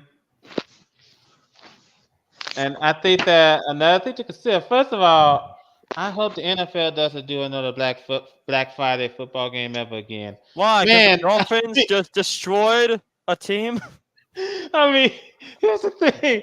Here's the thing. Because what happened between the Dolphins and the Jets, especially as we were getting ready to head into halftime, Jets QB throws a Hail Mary. Throws a Hail Mary. Dolphins defensive player catches it and ran 98 yards in the other direction. When I saw that highlight, I'm like, what were you thinking? I'm glad. Here's the thing. I'm glad you brought up the Black Friday game because I'm gonna put the camera on me for a second, right? Because I do have I do have a couple of things here, right by my side here. So backstory, a little bit quick. Just a quick backstory here, right? I'm in a job program where I get to do job experience, such as blah blah blah. That's not important. Is this something like a job corps? So it's more like learning and easing your way into the workforce for meant for disabled people, like people with ADHD, ADD, all that such. Gotcha. So that's not important. This is important. So while I was at the W Hotel, there was like a weird arrangement with tables that were in like 2Us, and I found a bunch of papers, quite literally. So first off, I have there's like a whole bunch of papers here for this. Oh, they were just lying around. I'm gonna be honest with you, they were just lying around. Jose Y cheated and stole the papers. Bullshit. I found they were lying there. No one was around to take it. So what I assume what these are for technical and technical graphic people that work for the Black Friday game. That's what I see here. So basically, what you're saying was that apparently this hotel that you was working at is apparently the same hotel that Amazon was the folks that work for Amazon doing Amazon Prime was staying at. Oh, basically. You lucky bastard. Well, but I got one more thing. To be fair, Cody, hold on, more. Jose. To be fair, Cody, there is such thing as finders keepers. There's such thing as finders keepers. I do have one more. I gotta look for it, but was it the lineup sheets? Yeah. Speaking of the lineup sheets, here they are, right here. This is what But no, it was a packet. Actually, I could just verbally explain.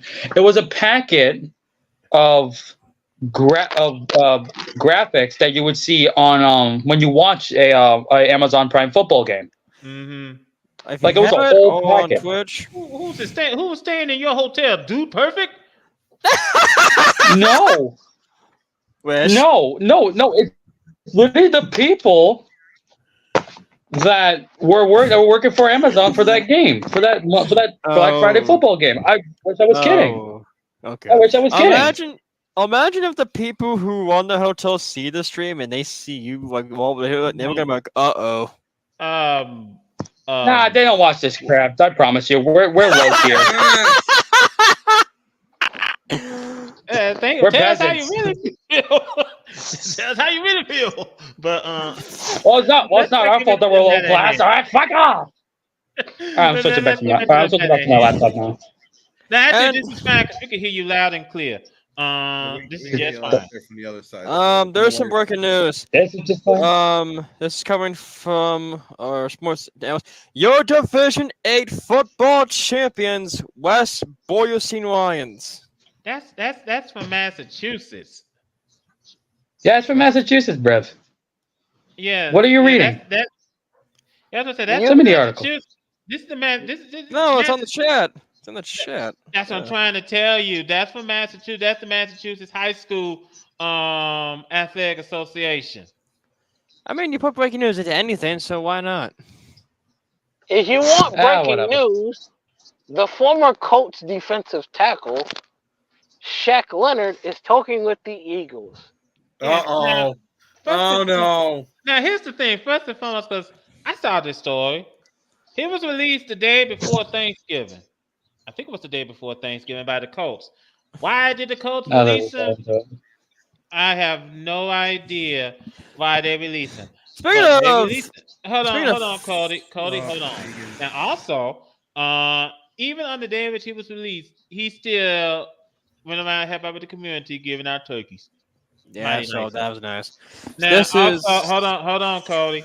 So now he already saw the Cowboys this week. Now he's seeing the Eagles. Speaking of Eagles, this is a big surprise. After 15, sorry, there was a 7% fell on my end, but after 15 years, Pro Bowl wide receiver Deshaun Jackson retires. Yeah. After 15 years. Holy fuck. At least he got a ring. That is true. That is true. All right. So as we get ready to head into week 13, this is week 13? Yes, week Oh, 13. God. Yeah. Yeah, this is week 13, and it starts off Thursday night. Well, tomorrow night. Well, It's something Seattle, that I brought up in the Discord. For the first time, I think a fucking long time, we've had our first overtime game. We have had overtime games this season. Yeah, but Jamal said I wasn't technically He's allowed. right. He's right on this one. Relax the buttons. We hadn't had an overtime game since week 4. Yeah, that's one time. Holy shit. This is just to cause to show you how fucked up and crazy the season's been. Well, also keep this in mind. I'm kind of glad you brought that up. Do you guys remember when Josh Allen lost in overtime in the playoffs and he started bitching and moaning? Yes. That was against the Chiefs, correct? The Buffalo Bills in general was doing a lot of complaining. I can't put that on Josh Allen specifically. Yeah, so the NFL changed the rules. And they've lost every single time. And they changed the rules, and now all of a sudden they can't win in overtime. The reason I think the game was a little bit slow because it was raining in Philadelphia. Even still, you let Jalen Hurts wide open to run for a touchdown. You fucking idiots. Yeah, I think I'm sorry. Hold on, Carter. Hold on. Put the spotlight on me real quick. Oh, yeah, give it almost Miguel. Hold on.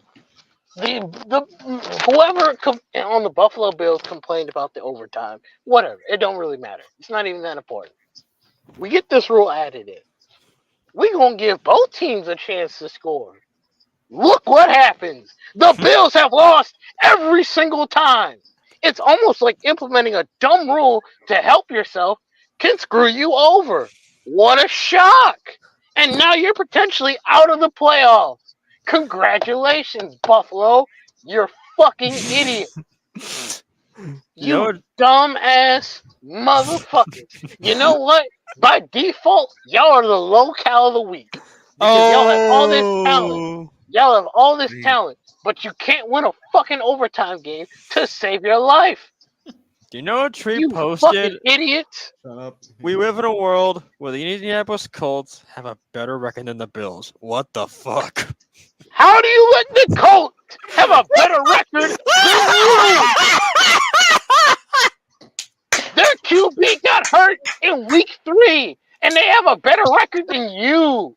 Maybe, just maybe, let's be honest with ourselves for a couple of seconds. Maybe the Bills are starting to realize, oh shit, we might not be that great. It's starting to get to that problem right now. And maybe, just maybe, they fucked up. Maybe it's not a good idea to change the rules to just benefit yourself. You fucking morons. Should have kept the rules how it was. Whoever scores in overtime wins the game. Shut up. Get over it. You fucking bitch. This is the thing. Hold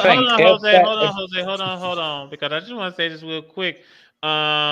This is going to kind of might as well go ahead and put up a scene from the Waterboy saying, Oh no, we suck again. We suck again. But go ahead. I have to agree with Jose. I have to agree with Jamal because if they went back to the old rules, that whoever scores next wins instead of both possessions afterwards, whichever score wins. Buffalo would have won. Buffalo would have won against the Eagles and given them their second loss. Mm-hmm. If they really stick to it being sudden death. But instead, you've made it so now that everyone can have a chance to score. And guess what? You lost because the other team got the job done. They drove the dagger. Instead of you dumb fucks kicking a field goal and saying, "Oh, we can stop the Eagles," Jalen Hurts said, "All right, bet. I'm gonna put this team on my back, and I'm gonna do what I usually do: win the fucking football game." That's why he's worth $52 million, and that's why Justin Herbert is not worth $52 million. This goes to show you. Around and they found out badly, didn't they? Yes. This goes to show you the Madden curse is real. But here's the thing, and I just want to bring this up for Philadelphia. Basically, I like when they did the coin toss in overtime, and Buffalo said we're gonna take the ball, and one of the Eagles players says doesn't matter, because sometimes he knew they was gonna win. They have confidence in their quarterback. Mm-hmm. Who would have guessed? Mm-hmm. Speaking of having, it's almost like this one quarterback they have that went to the Super Bowl is worth the money that they given him. Who would have guessed? Speaking of teams, who would have guessed? Speaking of teams, carrying on their quarterback, there is actually some news that broke this morning. Aaron Rodgers is practicing. It's a 21-day. I'm glad you brought this up. It's a 21-day. He has to come to practice in 21 days, I think. And if he does show up in those in practice in those 21 days, and if that quad is fine, the Jets might be. I said might be able to sneak into the playoffs, but I don't think that's going to happen. Aaron Rodgers is doing some John Cena type shit. Yeah, that's what I have to say. I swear. Even so. I was about to say, I swear. Hold on, Jose. I swear. I think that he and John Cena have the same doctor. Hold on. I just think either they had the same doctor or God works in mysterious ways. God is really a Jets fan. I don't know. Because unlike Russell Wilson, they probably have Wolverine blood. Speaking of the Broncos, they're on the W ride. Hold on. We'll get to that later. Yeah, because we're gonna go ahead. Well, I'm not gonna say quickly wrap this up, but let's go ahead and look towards next week's game coming up. So we got Seattle and the fucking Cowboys. Seattle's gonna get their bet blown out 50 Shades of Grey sideways. God damn! Not even bother. God, I feel sorry for those. God, oh fuck! Look, people have been sitting here. People have been sitting here and been saying the Cowboys are frauds. I get it, but here's the problem with that. One, you can say the same about the Dolphins, and two, they're about to violate a winning team right now. Well, there's a realistic chance that they kill the Seahawks. And if they do that, I don't know what to tell you other than I saw it coming. Oh boy, I got if Hit Kit was here, I just want to ask him. Hit Kit, how would I like yours to be done? You want to do it horizontal? Painful or really painful? You want to do it horizontal, or you want to go cowgirl, or do you want to do it dog style? Your choice. We're moving on. We are moving on. We are moving on. Of Miami, on a 1 o'clock game on Sunday, they're going to be playing against the Commanders in DC. That is what the fuck? I swear. Another Miami win. We're just gonna I swear. Miami Rivera needs to get out, needs to leave, and I mean needs to leave in a hurry. They already fired the defensive coordinator, Jack Del Rio. He's gone. So I don't know where the Commanders gonna go from here. Yep. We also got the Colts and the Titans coming up. Colts should win. They should. Mm-hmm. For I think I'd play you with Long Hagen if the Colts somehow lose to the Titans. Yeah, I really hope that they get robbed. Who the fuck had an iPhone alarm go off? God damn. Shut up, that was mine. Anyway. Okay, let me just say this. Colts should win, but after Tennessee Titans just slaughtered oh god. They slaughtered the team last week. A little league football team. Yeah, let's put it that way. But this one is Titans and the Colts have like kind of a division rival, you know, that they fought previously in the past. Kind of. They're Okay, in the fine. same fucking division. Okay, division rivals. Fuck. Sorry. I think the Colts are gonna have a 5-game winning streak. I don't know if that's gonna be possible, but it's a fucking surprise if they do. You know what? I hope they don't. Maybe they'll get 2 wins and probably choke out the game. I just want to say it is a surprise that our pony boy fails to see that the Titans and the Colts are in the same division. Also, the Colts are in a 3-game winning streak, so. Okay, 4 games. Shit. But if they win, they'll go to 7-5. 7-5 if they win. Yeah, we also have the Chargers and the Patriots. Oh God! That one's not going to be good. God! Somebody please just take that whole game to the backyard and just put a bullet in its foot. Who wants to see mid versus mid? Actually, let me apologize to mid. I wouldn't dare associate mid with this Patriots football team. Because the Patriots football team is ass. The Patriots are fucking trash. I was gonna put this out there now. Like, do you want them to shove the 6 rings that they have down your throats, or do you just want to have them complain?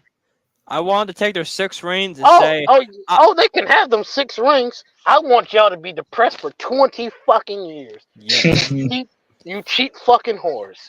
You sold your souls to the devil for Bill Belichick and Tom Brady. Congratulations. You got 6 rings. Now get ready to take the dick up your ass, you fucking hoe. Fuck you. Have 30 years of failure. I don't give a shit. Fuck your 6 rings.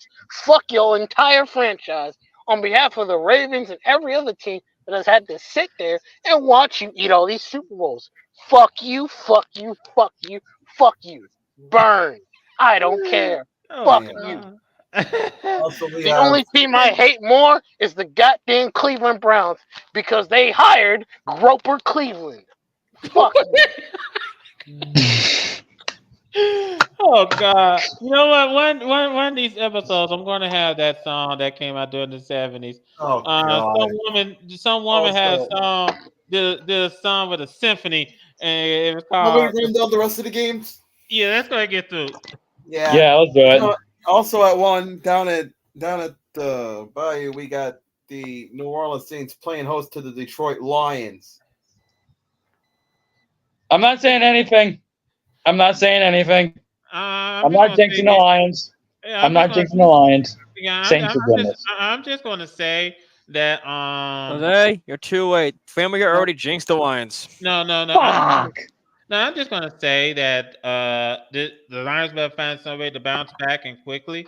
Because that lead in the NFC North is not getting any bigger. You got the Vikings and the Packers charging behind them. So just something to consider. We also got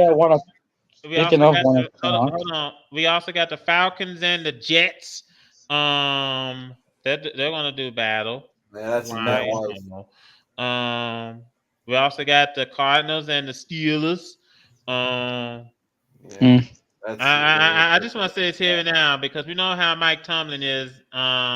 You know, when you overlook a team, you know how Pittsburgh usually does it. Y'all probably have some voodoo coming out. Also, another 1:00 game is going to be Denver and Houston. Nah, No, I think this is a nail biter because Yeah, this is first gonna of be an all, interesting one. You got It's because Russell Wilson versus hold CJ on. Stroud. Yeah, hold on. Because first of all throughout last season, we've been mocking and making fun of Russell Wilson, especially and me. Especially me.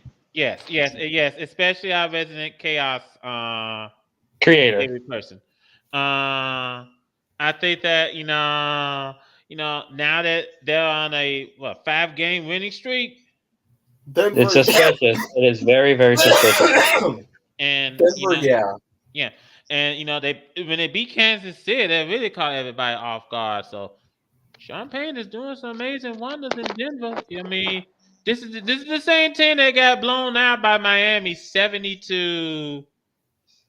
72-20. Yeah. Yeah, So 72-20. yeah. So I mean, it's amazing they turned it around that much in an instant. Nice work. Also, as I brought up, the Panthers are playing against the Buccaneers in Tampa. Yep. Another we 4 got- o'clock game. It's going to be in Philly as the Eagles play host to the Niners. That's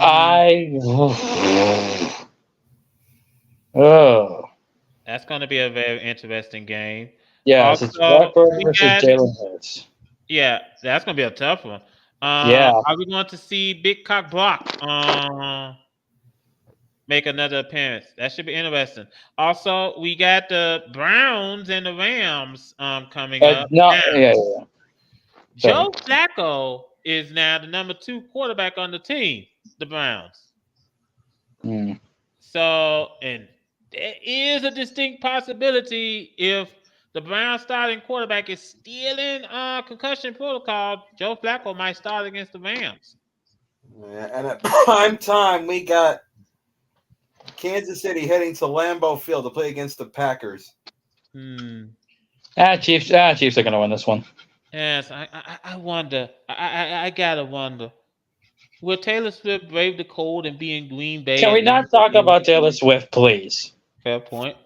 Just bringing it up And out there. And on Monday, since we're talking about Cincinnati, they're going down to Florida to play against the Jaguars. Mr. Sunshine and the Jacksonville Jags. I think the Jaguars are having a good season thus far, but they got to be on the lookout. They got to be on the lookout because we got Cody's ponies charging up right behind them. Yeah. And not to mention Houston. Let me switch to my laptop so I could bring up the schedule. That was the schedule. We just went through it all. I know. I'm sorry. Are we really getting another dull ass Monday Night Football game?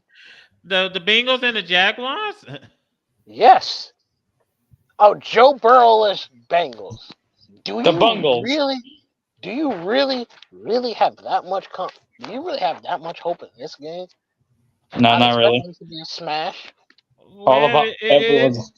It's too late for ABC and ESPN to flex that game out, so this is what we get. It's too late for them.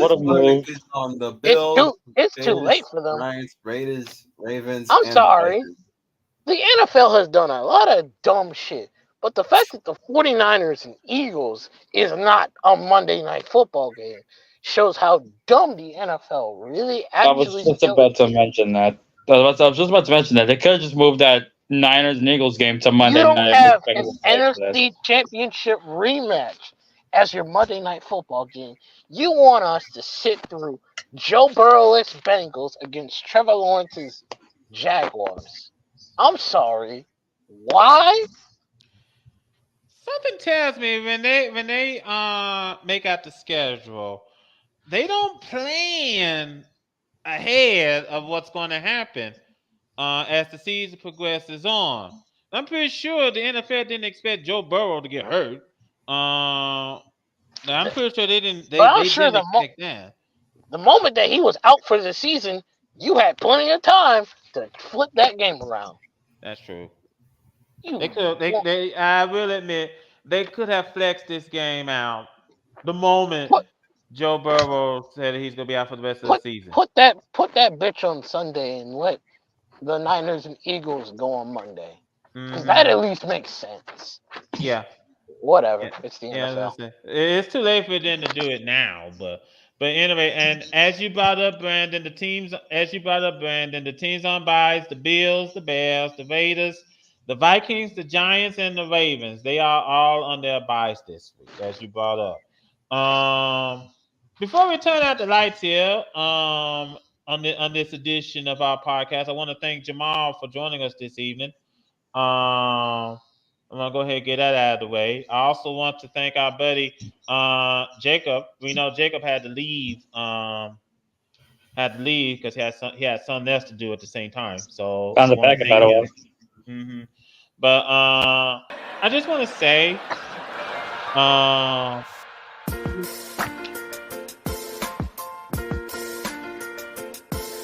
we brought up at the beginning of the show. I hope everyone had a happy and safe Thanksgiving. I hope that everyone had a blast. We got Christmas coming up around the bend, so we got that coming, and of course New Year's. So also at the NBA, we also got the NBA in-season tournament reaching to its conclusion. God, I hope so. We got Week 13 coming, conference championship games in NCAA football, and so much more. Thank you so much for tuning in, ladies and gentlemen. First of all, if you like what you see, subscribe to our channel and hit the bell so that you will be notified whenever we go live here. Like we said, just continue to tune in. Thanks to Steve Stradamus. I know I mispronounced his name. Steve Stradamus. Yeah, for those TikTok videos that he gives out on TikTok. Make sure you catch him. That being said, thank you so much for tuning in, ladies and gentlemen. For Brandon, for Jose, for Cody, I'm C. Carson. Good night, everybody. We'll see you back here next week. Take care of yourselves and each other. Until then, good night, everybody.